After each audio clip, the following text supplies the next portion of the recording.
Ya, pemirsa, setelah upacara penyambutan kenegaraan, pertemuan bilateral dilakukan di dalam ruang rapat mantan Wakil Menteri Luar Negeri 2019-2022, Mahendra Siregar menyebut bahwa pertemuan Presiden Donald Trump dan Xi Jinping pagi ini, jika dilihat dari persiapan dan agenda persiapan hingga pendamping kehadiran Trump, pertemuan berarah ke hubungan ekonomi.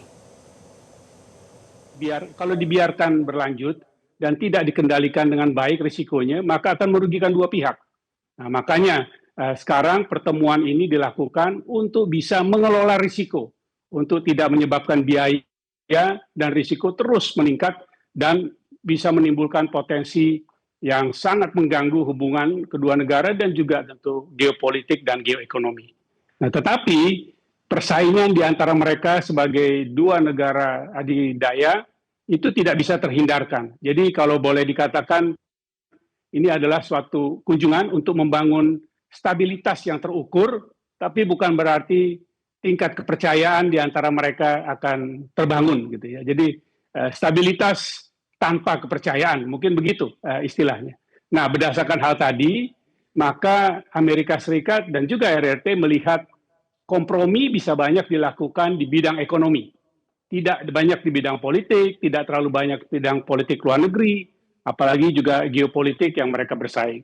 Di bidang ekonomi, ini ingin dikelola dengan baik untuk perdagangan, lalu juga untuk saling membeli dan konsesi dari produk-produk utama masing-masing negara, dan kemudian pengelolaan dari perdagangan maupun pengelolaan dari mineral tanah jarang atau critical earth, dan juga bagaimana peraturan yang bisa diterima oleh kedua belah pihak mengenai perdagangan dan pengadaan untuk semiconductor dan teknologi untuk AI, dan diharapkan apabila hal-hal ini dapat disepakati secara menyeluruh, secara umum pada pertemuan ini, maka pada pertemuan-pertemuan mendatang akan ditingkatkan lebih lanjut lagi, sehingga upaya untuk membangun hubungan ekonomi sebagai kompromi, sebagai upaya untuk mengelola risiko untuk tidak menjadi terlalu tinggi biayanya bagi hubungan kedua negara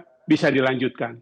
Jadi dalam hal itulah makanya yang dibawa oleh Presiden Trump bukan hanya 3 CEO tadi yang disebut, tapi bahkan 20 kurang lebih CEO yang dibawa, mulai dari Tesla, tapi di luar itu juga ada yang untuk semiconductor, yaitu tentu Nvidia, ada Micron, ada Qualcomm, dan beberapa lain, dan juga ada teknologi seperti Apple, ada Tim Cook, ya, dan juga ada beberapa bank utama, ada BlackRock, ada Blackstone, ada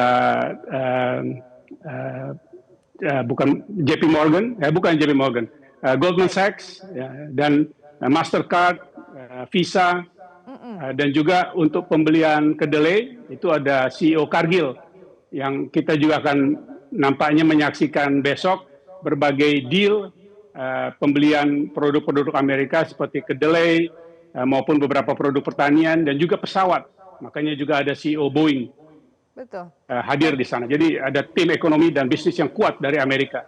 Jadi simbolnya ini yang ingin dicapai, dan untuk Amerika sendiri, untuk Trump, akan dibawa pulang sebagai bukti bahwa dia berhasil membuka pasar, tadi open up pasar dari China, dan secara langsung bisa meningkatkan ekspor, produksi, dan perekonomian di Amerika Serikat. Jelajahi cara baru mendapatkan informasi. Download Metro TV Extend sekarang.